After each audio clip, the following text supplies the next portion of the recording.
네, 여러분 안녕하세요. 유니프트 정한입니다. 오늘은 드디어 3단원 나가겠습니다. 3단원부터가 이제 전기장도 나오고 뭔가 전자기학스럽죠. 일단 3단원 제목을 보시면은 Static Electric Fields예요. Electric Fields 하면 이 전기장이라는 얘기죠. 근데 Static이라고 하면은 이거는 전기장이 시간에 따라서 변하지 않는다는 걸 의미해요. 그래서 저희가 이제 6단원까지는 전기장이든 자기장이든 전부 Static입니다. Static. 그러니까 전기장이 시간에 따라 변하면 사실은 다른 일이 발생하기 때문에 우선은 이 스테릭 상황에 대해서 먼저 배우는 거고, 스테릭 반대말은 타임 베링이에요. 타임 베링. 시간에 따라서 바뀌는. 그래서 우선은 정전기장입니다. 정전기장부터 한번 가볼게요. 이제 여기 보시면은 이 필드에 대해서 다시 한번 설명하고 있어요. 그래서 여러분, 이 필드는 이제 여기 이후로는 잘 안 나오니까 다시 한번 머릿속에 꼭 집어넣고 가세요. 필드, 장이 뭐냐면은 spatial distribution of scalar or vector quantity which may or may not be a function of time. 그래서 이제 필드는 뭐냐면은 공간적인 분포예요. 근데 뭐의 공간적인 분포냐면은 scalar or vector quantity. 스칼라는 크기만 존재하고 벡터는 크기랑 방향이 존재하는 어떤 값이죠. 그래서 이제 스칼라가 됐든 벡터가 됐든 어떤 이런 스칼라나 벡터 퀀티티들이 공간적으로 분포해 있으면 그걸 필드라고 합니다. 스칼라가 분포되어 있는 경우에는 스칼라 필드라고 하고요. 그다음 벡터가 분포되어 있는 경우에는 벡터 필드라고 합니다. 여기 보시면은 시간에 따라 변할 수도 있고 변하지 않을 수도 있다는 얘기죠. 근데 저희가 하는 건 지금 시간에 따라 변하지 않는 거 하는 거고요. 그래서 여기 이제 예시를 보면은 어떤 예시가 있냐면은 사실 뭐 스칼라 필드나 이런 벡터 필드 예시는 굉장히 많은데 여기서 이제 뭘 들고 있냐, 스칼라 필드의 한 예로 마운틴의 각 지점마다의 고도를 예로 들고 있어요. 근데 그 고도는 뭐에 대한 고도냐면은 sea 레벨, 해수면에 대한 고도. 그러니까 이제 뭐 굳이 산이 아니더라도 뭐 산이어도 괜찮겠지만 어떤 지형이 있으면은 해수면에 대해서 어떤 고도가 있단 말이에요. 그쵸? 그럼 고도는 방향이 없잖아요. 그쵸? 고도 자체가 해수면으로부터의 높이 값이니까. 그래서 이제 크기만 있기 때문에 스칼라 필드가 되는 거죠. 그리고 이제 보통은 이런 방금 같은 이런 고도는, 지형의 고도는 시간에 따른 함수가 아니에요. 왜냐면은 시간이 잠깐 지난다고 해도 고도가 바뀌진 않죠. 그런데 이제 만약에 시간을 매우 이제 길게 생각하면은 침식이나 그다음 뭐 지진도 일어날 수도 있고요. 침식 반대로 이렇게 지형이 위로 솟아날 수도 있겠죠. 히말라야 산맥처럼요. 그러면 그때는 시간에 따라서 이제 고도가 변하니까 시간의 함수가 맞겠죠. 그래서 단기적으로는 시간의 함수가 아니라고 보면 맞을 것 같고, 그다음 장기적으로는 시간의 함수라고 보면 맞을 것 같습니다. 그래서 이제 여기는 altitude field라는 이름을 붙였네요. 그렇죠? 고도장. 그다음에 이제 여러분 gradient of scalar field 공부하셨죠? 그래서 이제 이 altitude를 가지고, 이게 스칼라 필드니까 gradient를 취하면은 그건 이제 벡터가 됩니다. gradient 뜻이 일단은 벡터 필드인데 어떤 벡터 필드냐면은 방향은 여기 보시면 방향은 맥시멈 레이트 인크리즈가 되는 방향이고, 그 다음 크기는 그런 맥시멈 레이트죠. 맥시멈 레이트 오브 인크리즈죠. 그래서 이제 크기는 뭐냐면은 그 지점에서 어떤 이런 등고선이 이렇게 있으면은 뭐 예를 들어서 이제 이 지점에서 이런 방향으로 가야지 가장 빠르게 이제 고도가 증가하죠. 이런 방향으로 가면은 좀 천천히 증가하고, 이제 이런 방향으로 가면은 오히려 고도가 낮아질 거 아니에요, 그렇죠? 그래서 이제 이 지점에서의 그레디언트는 이런 방향이고요, 그렇죠? 다음에 크기는 뭐냐면은 옆에서 봤을 때 이렇게 높낮이가 이렇게 있다면은 이런 이제 기울기가 크기가 되겠죠. 그래서 크기도 존재하고 그 다음에 방향도 존재하니까 이 그레디언트 오브 스칼라 혹은 그레디언트 오브 엘티튜드는 이제 벡터 필드가 되는 거죠. 그래서 이제 산 꼭대기나 혹은 평평한 평지에서는 엘티튜드가 더 이상 변하지 않고, 그에 따라서 그레디언트는 vanishes, 0이 된다는 뜻이에요.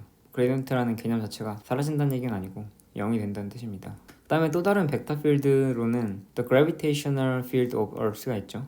Gravitational Field는 중력장이죠, 중력장. 근데 중력장을 보면은 지구 주변에서 이제 중력이 존재하고요.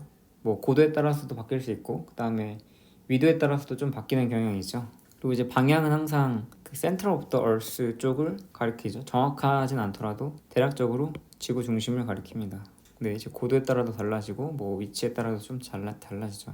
다음에 electric and magnetic field intensities. 이것도 벡터 필드입니다. 제가 이제 여러 번 말했었죠. intensity, 강도가 붙었다고 어떤 곳에 대한 강도면은 크기만 말하는 거 아닌가? 네, 이렇게 생각하실 수 있는데 네, 벡터 맞습니다. 방향까지도 고려해야 되는 벡터 맞아요. 그래서 이번 단원에서 electric field intensity에 대해서 배웁니다.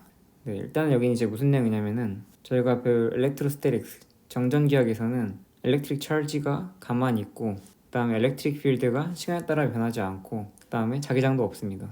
그래서 좀 간단한 상황에 대해서 배워요. 네, 이렇게 간단한 상황에 대해서 배우는데 이제 이런 걸 이제 마스터를 해야지 나중에 자기장도 등장하고 그 다음에 뭐 전류도 흐르고 시간에 따라서 장들도 변할 때 그걸 이제 배울 수가 있겠죠. 여기 보시면은 자연현상들 보면은 라이트닝 번개죠. 그다음 코로나, 이거 코로나는 코로나 바이러스는 아니고 그 태양 주변에 플라즈마 대기거든요. 근데 이제 플라즈마가 전하를 띠고 있다 보니까 어떤 자기장이나 전기장에 대한 영향을 받겠죠. 네, 그거에 대한 거고요. 그다음에 세인트 엘모스 파이어는 어떤 자연현상 중에 하나예요. 번개 칠 때 나타난 어떤 자연현상 중에 하나인데 궁금하신 분들은 한번 찾아보시고요. 그 다음에 그레인 익스플로전, 이건 뭐냐면은 여러분 혹시 그 이제 뭐 밀가루 공장처럼 분진들이 많이 날리는 환경에서 어떤 분진 농도랑 어떤 분진 농도가 조성이 되고 그 다음에 정전기 같은 게 발생하면은 폭발이 일어날 수 있거든요. 네, 이제 그거에 대한 내용입니다. 아마 그레인 익스플로전 액시던트 이런 식으로 검색하시면은 네, 관련된 실제 사고 같은 것도 나올 거예요. 그 다음에 이제 이런 자연현상들 말고도 어떤 산업 현장에서 쓰이는 어떤 기술들이 있겠죠. 그래서 오실로스코프도 있고 잉크젯 프린터도 있고 복사기도 있고요. 그 다음에 이런 마이크도 있겠죠. 마이크로폰. 그래서 얘네들이 이제 일렉트로스태틱스에 관한 거고요. 이 정전기학의 처음 시작은 뭘로 시작하냐면 네, 콜롬의 법칙이에요. 그래서 콜롬의 법칙은 뭐냐면은 두 입자 사이에, 그러니까 전하를 가진 두 입자 사이에 작용하는 힘이에요.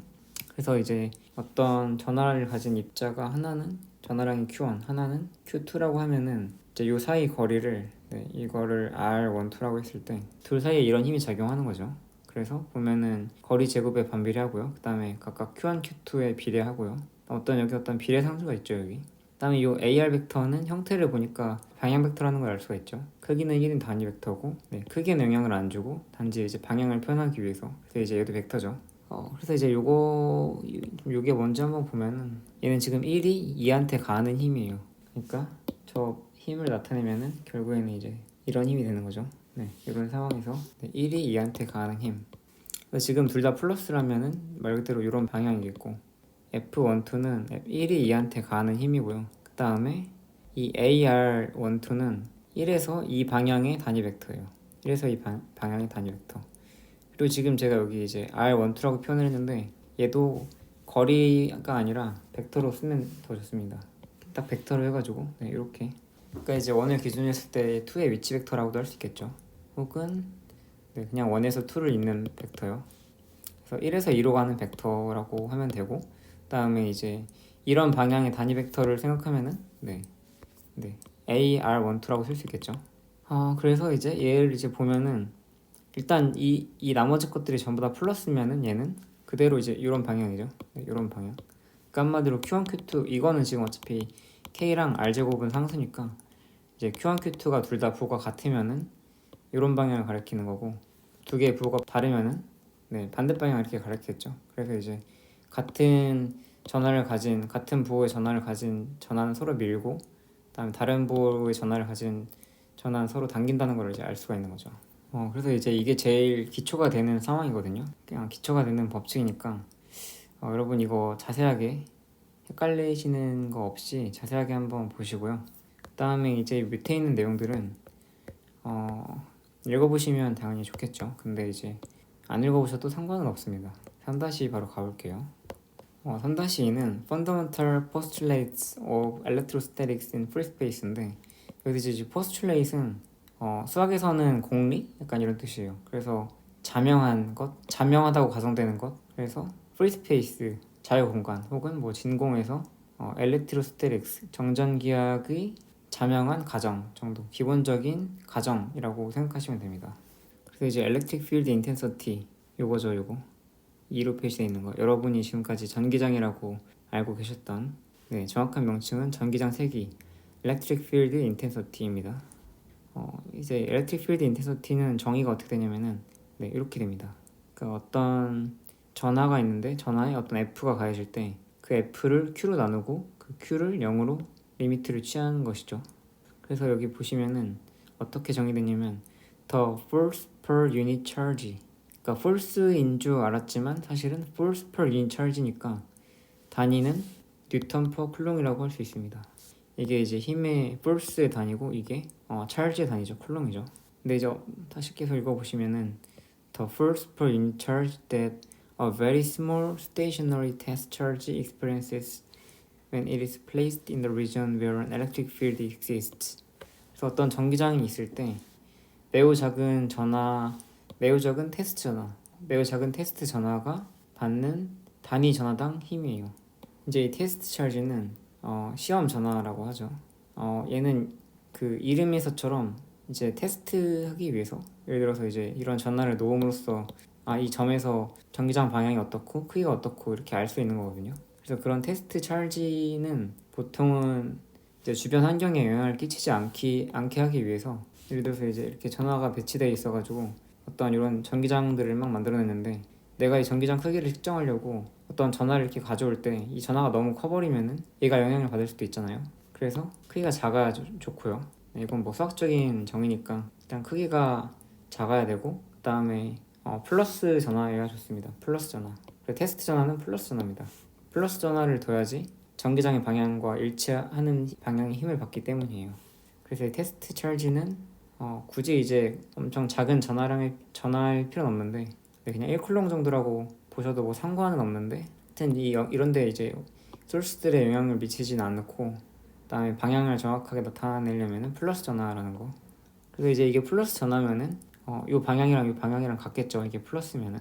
그러니까 이제 이 전기장의 방향은 그 시험 전화가 받는 힘의 방향이고요. 그다음에 크기는 그 시험 전화가 받는 힘의 크기를 그 시험 전화의 전하량으로 나눠준 값입니다. 그래서 단위가 이제 뉴턴 퍼 쿨롱이 되는데 나중에 가시면은 볼트 퍼 미터, 거의 나중도 아니에요. 거의 볼트 퍼 미터를 더 많이 사용하게 됩니다. 그다음에 이제 테스트 전화는 여기 설명 나와 있죠. 0이 될 수가 없겠죠. 왜냐면은 전하라는 거는 전자의 전하보다 더 작아질 수 없거든요. 지금 이게 전자 하나의 전하량의 크기인데 대략 1.6 곱하기 10의 마이너스 19승 쿨롱이에요. 이게 전자 전하량의 크기이기 때문에 전자 전하량이라고 하면은 마이너스 2, 마이너스 5 붙여야 되겠죠. 네, 그래서 이제 이 전자 전하량보다 더 작은 전하는 존재하지 않고, 네, 아직까진 그렇죠. 근데 뭐 쿼크 입자 이런 거 이론 들어가면은 뭐 3분의 1, 3분의 2 전자 전하 이렇게 존재하긴 하는데 그거는 뭐 아직까지는 이론이라고 볼 수 있기 때문에 네, 이게 이제 가장 작은 전하량의 단위라고 전자기학에서는 생각하시면 됩니다. 이제 테스트 찰지가 아무리 이렇게 Q로 보낼 때 더 이상적이다고 하더라도 이거보다 작아질 수는 없겠죠.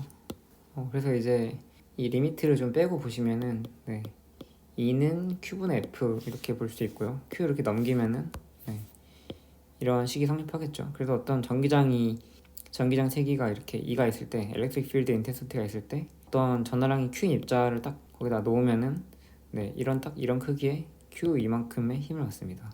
여기가 이제 이거 두 개가 그 저희 3-2 단원 이름이 있죠. Fundamental Postulates.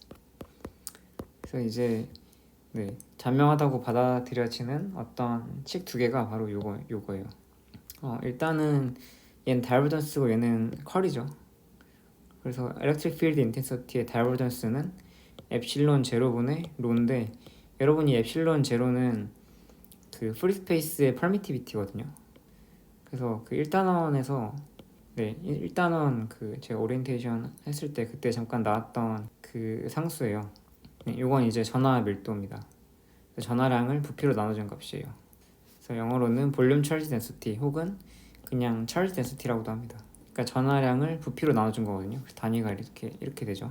그 다음에 이제 엡실론 제로는 permittivity of free space, 자유 공간의 유전율이라고 합니다. 이 free space는 아무것도 없는 스페이스 혹은 그래서 이제 진공이라고도 말할 수도 있고요. 이제 요 밑에 있는 두 번째 postulate은 curve electric field intensity가 0이란 뜻입니다. 그러니까 근데 언제 이러냐면은 스테릭 상황이에요. 스테릭 상황. 시간에 따라서 일렉트릭 필드가 변하지 않을 때, 그때는 이제 컬했을 때 0이 나오니까 요 일렉트릭 필드 인텐시티가 뭐 컬 프리, 일로테이셔널 혹은 컨저베이티브라고 하는 거죠.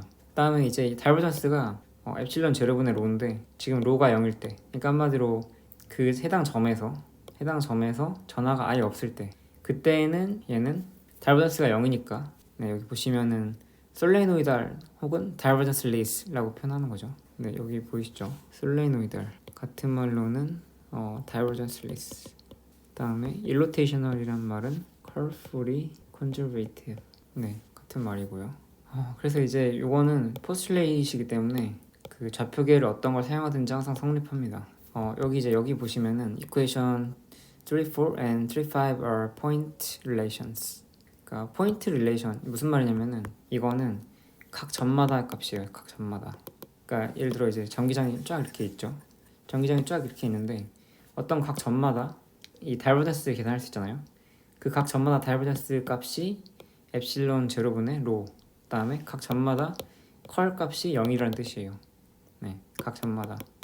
그래서 포인트 관계고요. 포인트. 그다음에 이제 이런 식을 가지고 적분을 취해주면은 네, 그때는 지금 예를 들어서 이제 이런 식을 보면은 어떤 닫힌 넓이, 그러니까 폐면적에 대해서 적분했다는 뜻이거든요. 넓이 적분했다는 뜻인데 이때는 이제 그 폐면적에 해당하는 넓이를 적분한 거니까 더 이상 어떤 그 점에 해당하는 값이 아니겠죠. 전체를 다 고려한 거니까요. 그래서 이제 이런 식을 네, 지금 이 식이나 결국 의미하는 바는 같은데 이런 식을 포인트 폼 혹은 디퍼런셜 폼이라고 합니다. 포인트 폼이나 디퍼런셜 폼이라고 그래요. 그다음에 이제 이런 식을 인테그랄 폼이라고 합니다. 그래서 이제 이 중요한 이 식은 어떻게 나왔냐면은 여러분 이제 이 식의 양변을 부피 적분해줍니다. 부피 적분해주면은 네, 이렇게 쓸 수가 있겠죠. 네, 양변에 똑같이 인테그랄 취하고 부피에 대해서 부피 적분 이렇게 하고요. 근데 이제 이 왼쪽 식을 보시면은 네, 어떤 벡터의 다이버전스를 부피 적분한 거니까 다이버전스 서울음을 쓰면은 네, 이렇게 넓이 적분으로 바꿀 수가 있겠죠. 그 부피를 감싸고 있는 어떤 넓이, 닫힌 넓이에 대해서 넓이 적분 취한 거죠. 면적 적분 취한 거죠. 그리고 이제 오른쪽 요 식은 지금 이제 이 엡실론은 상수니까 밖으로 나올 수가 있고요. 그다음에 이 로 값, 그 찰지 덴서리, 볼륨 찰지 덴서리, 요거는 이제 그 점마다 다를 수가 있잖아요. 이 점은 좀 전하 밀도가 높아가지고 네, 요 값이 좀 크게 나오고 이 점은 좀 작게 나올 수도 있고 한데 결국에는 이제 어떤 부피에 대해서 얘를 다 적분하면은 결국엔 이제 전체 전하량이 되는 거죠. 부피에 대해서 얘가 이제 애초에 전하량을 부피로 나눠준 값이었으니까 다시 부피로 적분을 하면은 네, 원래 총 전하량 값이 나오는 거죠. 이제 그 부피 안에 있는. 그래서 이런 식이 나옵니다. 네, 굉장히 중요한 식이죠. 그 다음에 이제 요 permittivity 있잖아요. 이거 permittivity of free space, 이 자유 공간의 유전율 값은 네, 요 값으로 외워 주셔야 됩니다. 그러니까 36 파이분의 1 곱하기 10의 마이너스 9승으로 이제 나중에 4파이 엡실론 제로 분의 1 이런 식으로 이제 많이 쓰이거든요. 그러다 보니까 사실은 뭐 이게 엡실론 제로 값이 이런 파이라는 숫자를 쓰지 않고 다른 수들을 막 써가지고 할 수도 있을 거 아니에요. 수점으로 8.9가 이런 식으로. 근데 이제 이렇게 쓰지 않고 네, 결국에는 파이를 곱해서 쓰는 경우가 많기 때문에 36파이분의 1 곱하기 10-19승 이렇게 외워주시는 게 좋습니다. 그래서 이 3-7 식 이름이 가우스 법칙이에요. 가우스 법칙의 인테그랄 폼 형태입니다. 네, 얘도 가우스 법칙인데 이제 얘는 가우스 법칙의 포인트 폼이에요. 그래서 이제 얘를 말로써 풀어보면은 네, 여기 잘 나와 있거든요. 이거 한번 읽어볼까요? The total outward flux of the electric field intensity over an enclosed surface in free space is equal to the total charge enclosed in the surface divided by epsilon. 그래서 이제 요게 total charge outward flux over an enclosed surface, 이게 이제 요거 말하는 거죠. 요거 이만큼.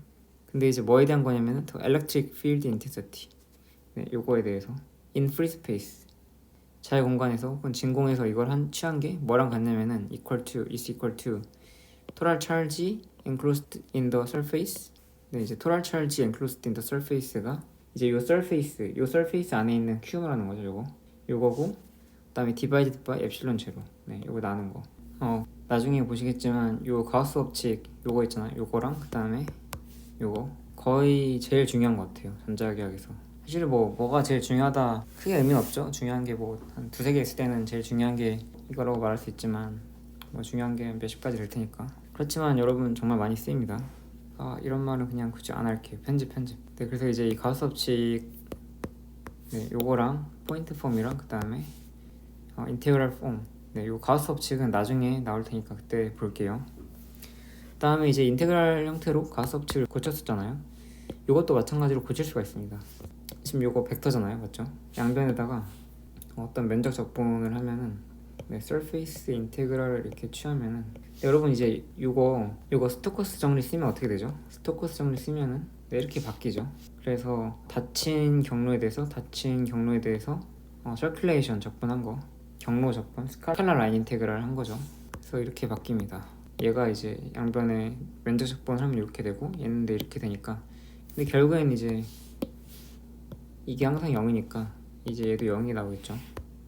그래서 얘 뭔가 이제 어떤 경로 따라서 한 바퀴 돌면은, 네, 한 바퀴 돌아서 라인 인테그랄 취하면은 0이 나온다는 뜻이죠. 그거에 관한 게 네, 여기 이렇게 있고요. 네, 여기 스토커스정을 쓰면 된다고 돼 있죠. 그래서 이제 얘도 한번 읽어볼게요. 여기 보시면은 The scalar line integral of the static electric field intensity around any closed path vanishes. 그러니까 이제 라인 인테그랄, 라인에 대한 인테그랄인데 지금 스칼라 프로덕트고 이 결과가 스칼라가 나오니까 스칼라 라인 인테그랄이죠. 그리고 이제 얘가 이제 여기서 말하는 static electric field intensity고요. 그다음에 around any closed path. 여러분 이게 닫힌 경로죠. 닫힌 경로. 왜냐면 아까 면적에 대해서 이렇게 적분을 하면은 이제 어떤 면적이란 거는 그 면적을 둘러싸고 있는 어떤 닫힌 패스가 있잖아요. 닫힌 경로가 있잖아요. 네, 그 경로에 대해서 적분했을 때 0이 나온다. 그래서 vanishes 0이 된다.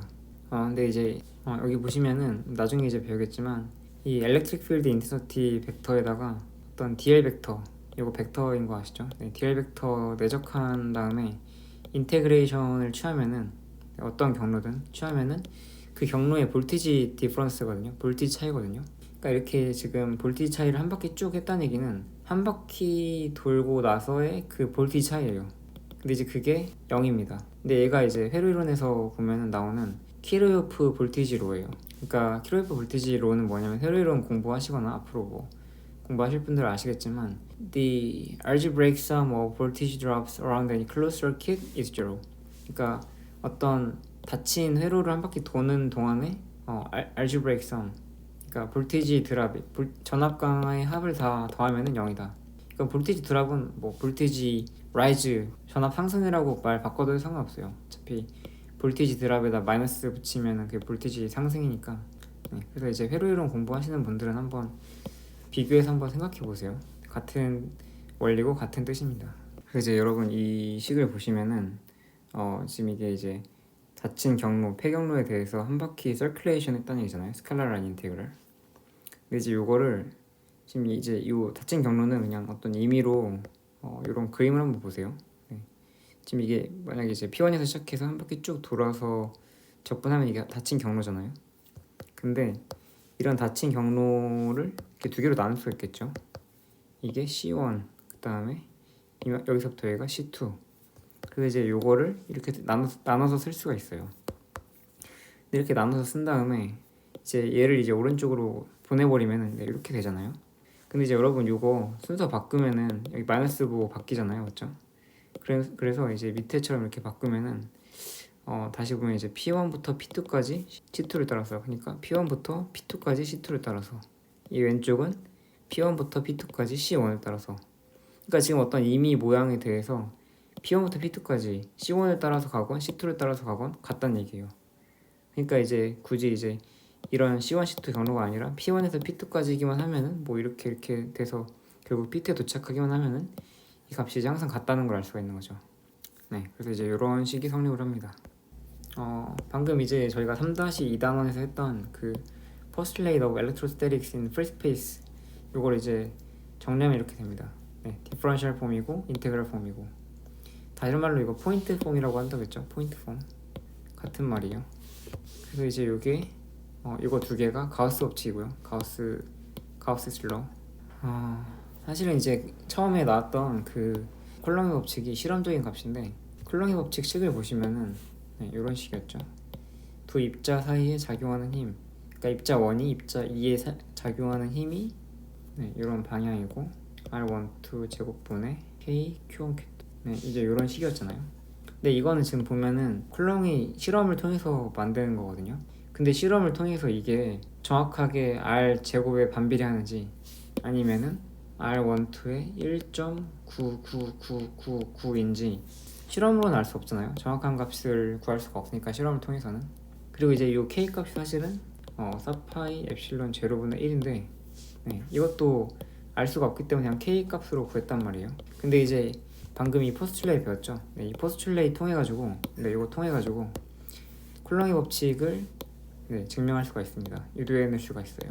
그래서 그걸 한번 보겠습니다. 일단 이 쿨롱의 법칙을 유도하려면은 이런 상황을 한번 생각해 볼까요? 여기 어떤 Q가 있습니다. 전화량이 Q인 어떤 입자가 있어요. 이 입자에 대해서 쿨롱의 법칙을 유도해 볼 건데 어떤 걸 이용할 거냐면은 가우스 법칙의 인테그랄 폼을 이용할 거예요. 가우스 법칙의 인테그랄 폼은 뭐냐면은 이제 요런 식이죠. 그러면은 저희가 어떤 가상의 구를 생각합니다. 사실은 지금 이 전화량이 Q인 입자 하나밖에 없는데 어떤 반지름이 R인 어떤 가상의 구를 생각해요. 그러면은 이제 입자가 플러스 Q라고 하면은 어떤 전기장을 만들어낼 거란 말이에요. 어떤 전기장들을 만들어낼 텐데 어떻게 만들겠어요? 얘네가 모양을 막 이런 식으로 만들까요? 막 이런 식으로? 아니죠. 뭔가 이렇게 중앙에서 뻗어나가는 방향을 만들겠죠. 뻗어나가는 방향을. 그리고 이제 거리가 같으면은 다 일정하겠죠, 그 값이. 그래서 뭔가 이런 그 전기장을 만들어냅니다. 물론 이런 데도 다 있고요, 이렇게. 이런 전기장을 만들어내가지고 지금 이런 상황에다가 이 식을 한번 적용해 볼게요. 지금 이렇게 일렉트릭 필드 인텐서티가 있고 그 다음에 여기다가 ds 벡터를 이렇게 곱해주는데 지금 이 ds 벡터는 뭐냐면은 이 면적 벡터예요. 이 면적의 조그마한 일부분들, 이런 애들, 이런 친구들입니다. 이런 친구들, 이제 이런 애들이 ds 벡터죠. 근데 이 ds 벡터는 지금 보면은 이 구 표면의 일부니까 구 표면의 일부면서 그 면에 수직하면서 내부에서 밖으로 나가는 방향은 요 일렉트릭 필드 인텐서티랑 같은 방향이겠죠. 그러니까 얘랑 방향이 같아요. 그러니까 내적이니까 스칼라 프로덕트니까 결국에는 이렇게 되겠죠. 벡터가 사라지면서 이렇게 되겠죠. 그리고 엡실론 제로분의 지금 이 Q는 뭐냐면은 이 면적 안에 있는 Q거든요. 면적 안에 있는 Q. 근데 이 면적 안에 Q 하나밖에 없죠. 이거 이렇게 Q 딱 쓰면요. 그리고 지금 보면은 지금 이 엘렉트릭 필드 인텐서티는 지금 지금 거리가 다 같으니까 거리가 반지름으로 다 같은 9니까 크기가 일정하겠죠. 여기서는 물론 이런 데서는 더 강하거나 약하고 이런 데서도 더 강하거나 약한 등 다를 수도 있지만 거리가 같으면 다 똑같을 거란 말이에요. 그러니까 거리가 같으니까 이게 밖으로 빠져나옵니다. 상수이기 때문에 이렇게 밖으로 나와요. 그럼 결국에는 이렇게 되겠죠. 근데 얘가 의미하는 바는 뭔가요? 어떤 닫힌 면적에 대해서 면적을 적분하면은 그냥 전체 면적이 나오겠죠. 이 전체 면적. 그러니까 다시 말하면은 이제 이 값이 4파이 r 제곱이 나오겠죠. 혹은 이거 직접 해보셔도 돼요. ds 벡터가 스피리칼 콜리네이츠 구좌표계에서 이 ds 벡터 이거 기억나시나요? 이거 세 가지 있잖아요. 세 가지. 그 중에서 지금 약간 이런 모양에서 지금 표면 모양이면 약간 이런 모양이죠. 이런 모양. 그럼 이런 모양이면 이 옆면에서 이 세로 방향의 변의 길이는 이게 이제 r이니까 r d 세타죠. 그 다음에 지금 요 방향 길이 이거 r sin 세타 d 파이잖아요. 그러니까 이 ds는 다시 쓰면은 r 제곱 sin 세타 d 세타 d 파이예요. 그래서 여기다가 이제 ds 대신에 대입을 하면은 r 제곱 sin 세타 d 세타 d 파이. 그리고 이제 인테그랄이 이렇게 두 개 써졌으니까 더블 인테그랄로 형태를 이제 바꿔주면은 세타에 대해서는 0부터 파이고 파이에 대해서는 0부터 2파이죠. 지금 이제 요 면에 대해서는 반지름 r이 다 일정하니까 반지름 밖으로 나오고요. 그러면 이제 사인 적분하면은 마이너스 코사인 세타인데 요거 0부터 파이까지 하면은 2죠. 혹은 사인 함수를 0부터 파이까지 적분하는 거, 요 넓이. 이게 반으로 쪼개면 이거 넓이 하나당 1이잖아요. 여러분 다 기억나시죠? 그래서 이게 2가 되고요. 그래서 2가 곱하기 2가 되고 그 다음에 지금 이 파이에 대한 게 없으니까 그냥 2파이잖아요. 그래서 2파이 하시면은 4파이 r 제곱. 그래서 이제 구의 건널비 공식을 이제 저희가 유도할 수도 있는 거죠.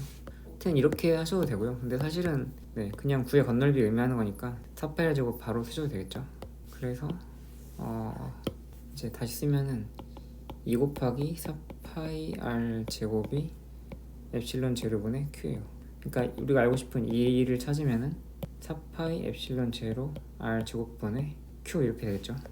다시 쓰면은 4파이 엡실론 제로분의 1 그다음에 r 제곱분의 q.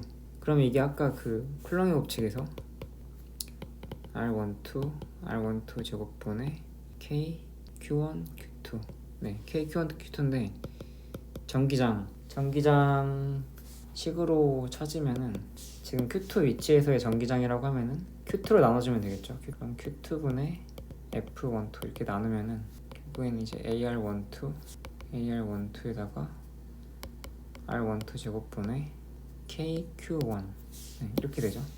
그래서 이제 요 식이랑 요 식을 한번 비교해 보세요. 제가 이제 그냥 Q라고 하고 이름 안 붙였지만 얘를 Q1으로 본다고 하면은 네, 그리고 요 R을 지금 Q1에서 어떠한 이런 지점 사이의 거리라고 뒀는데 네, 이게 이제 Q1이고 여기가 Q2 지점이라고 하면은 요 Q2 지점에서 지금 전기장이라고 볼 수 있잖아요. 이거를 네, 요거를 두 개 비교해 보시면은 네, 이 R도 이제 R12로 바꿔주고요.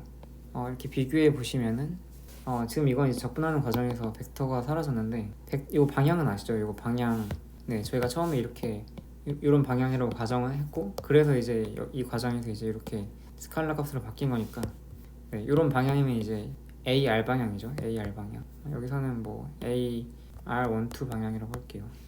그러니까 얘가 이제 이렇게 벡터화가 되면서 AR12 네 이렇게 바뀌면은 지금 얘랑 얘 비교해 보시면은 지금 K가 4파이 엡실론 제로가 되죠.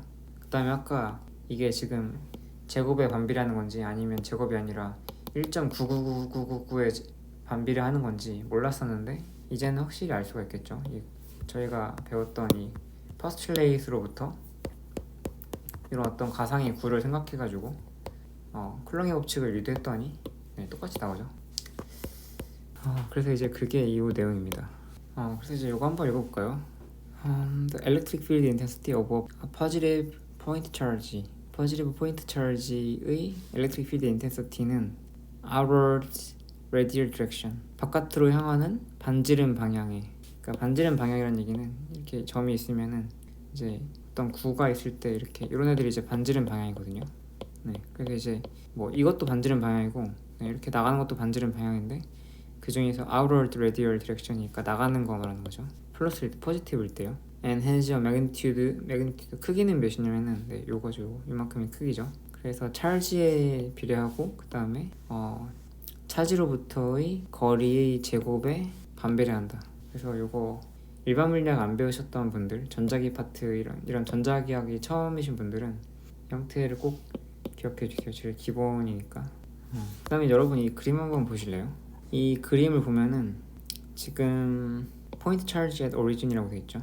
이게 이제 원점 오리진이고 여기 Q가 있을 때 네, 요 E가 어떻게 되냐면은 이제 요 E 방향이 네, 이게 지금 구면좌표계라고 했을 때 스피리컬 코디네이트라고 했을 때 AR 방향이거든요. 이렇게. 근데 만약에 지금 이런 포인트 차지가 오리진에 없고 다른 위치에 있으면 이런 데 있으면은 이 경우에도 어떻게 이렇게 벡터로 표현해야 되거든요. 벡터로 엘렉트릭 필드 인텐시티 이거를 이제 표현해야 되는데 그때는 위치 벡터를 활용합니다. 그러니까 지금 Q의 위치 벡터가 R 프라임 벡터죠. 그 다음에 여기서 저희가 알고 싶은 게 뭐예요? 저희가 이 일렉트릭 필드 인텐시티 이걸 알고 싶은 거잖아요. 근데 이걸 알고 싶은 그 점의 위치가 어디예요? 여기죠. 그러니까 P점의 위치 벡터. 네, 그러니까 요 R 벡터도 P점의 위치 벡터예요. 그래서 이때는 전기장은 어떻게 되느냐? 근데 이제 요 거리에 반비례하고 그다음 방향은 요런 방향이잖아요, 맞죠? 이게 플러스 퍼지티브 찰지면요. 그러니까 이제 요런 벡터 어떻게 구하냐면은 이 R 벡터에서 이 R 프라임 벡터 뺀단 말이에요. 이렇게. 그래서 식이 어떻게 되냐면은 네, 식이 이렇게 됩니다. 보면 이제 R에서 R 프라임 벡터 뺀 거의 크기니까 이제 그 거리가 되고 그다음에 제곱 했으니까 제곱에 반비례하다는 식이죠. 그다음에 Q는 그 R 프라임에 있는 그 Q 찰지고요. 그다음에 4파이 엡실론 제로는 원래 있는 거고 그다음에 요게 이제 벡터가 Q에서 P 향하는 벡터. 그래서 이렇게 Q 이게 Q죠. 그다음 P 우리가 알고 싶은 점 포지션. 그래서 여기서 이제 요거 향하는 벡터를 AQP 단위 벡터로 이렇게 쓰면은 네, 이렇게 되겠죠. 근데 여러분 보시면은 이 AQP 이거 어떤 벡터냐면은 요 방향을 가리키는 벡터잖아요. 근데 방향 벡터다 보니까 방향만 나타내기 위해서 이제 크기가 1인 벡터거든요. 그러니까 요 방향인데 크기가 1인 벡터면은 요 벡터를 이 벡터의 크기로 나누면 되겠죠. 이렇게. 그래서 여기 대신에다가 요걸 이제 곱해주면은 이제 이게 세제곱으로 바뀌고 그 다음에 위에는 이렇게 곱해지는 거죠. 그래서 이제 어떻게 보면은 요 식이랑 이제 요 식을 봤을 때 이 식이 뭔가 더 깔끔해 보일 수는 있겠죠. 왜냐면은 방향만 따로 표현해주고 여기 크기가 이렇게 있으니까. 근데 이제 본질적으로 보면은 요 벡터 자체는 결국 이 벡터를 구해주기 위해서는 요 벡터를 구한 다음에 그 크기로 나눠줘야 되거든요. 그러니까 사실은 이게 더 깔끔해 보이실 수도 있는데 이게 좀 더 실용적인 형태예요. 어차피 이제 이걸 구해줘야 되니까. 그래서 이제 이런 방식, 그러니까 세제곱처럼 생겨서 뭐지 이거 세제곱인가? 아니죠. 여기 이렇게 이거의 크기가 한 번 있는 거니까. 그래서 이런 경우, 그러니까 이런 표현이 많이 쓰여요. 방향 벡터 대신에 이 유닛 벡터 대신에 이게 이렇게 들어가가지고 이런 형태가 많이 쓰입니다. 그래서 같은 거니까 한번 보시고요. 그 다음에 여기 이제 R이랑 R 프라임이라고 되어 있는데 이거는 어떤 컨벤션이에요. 약간 관습입니다. 뭐냐면은 저희가 알고 싶은 거 있죠. 저희가 알고 싶은 게 뭐예요? 얘를 알고 싶죠? 어디에서 해? 요 R 위치 아래에서 해. 그러니까 이렇게 알고 싶은 위치를 이거를 필드 포인트라고 합니다. 그러니까 R은 필드 포인트인 거예요. 그 다음에 이제 이런 일렉트릭 필드 인텐서티를 만들어내는 어떤 소스들 있잖아요. 전하들. 그런 소스가 있는 위치를 요 R 프라임, 이제 요 R 프라임 이거를 소스가 있는 점이라 그래가지고 소스 포인트라고 합니다. 그래서 이 컨벤션은 뭐냐면은 일반적으로 소스 포인트는 프라임을 붙입니다. 프라임. 그 다음에 필드 포인트는 안 붙여요. 그래서 이런 컨벤션이 앞으로 쭉 쓰입니다. 이런 컨벤션은 제가 이제 나올 때마다 다시 한 번씩 말씀드릴게요. 오늘은 여기까지 하고 그 예제 3-1은 다음 시간에 풀어보도록 할게요. 여러분 제가 이 예제 풀 때까지 여러분 기다리실 필요 없이 한번 직접 해보세요. 해설 보지 마시고 최대한 지금까지 했던 거 다시 한번 확인하고 그 다음에 한번 뭐 적어 보시면서 혹은 스스로 설명해 보시면서 익힌 다음에 예제 한번 풀어보세요. 그럼 일단 오늘은 여기까지 하고 다음 시간에 이어서 하겠습니다.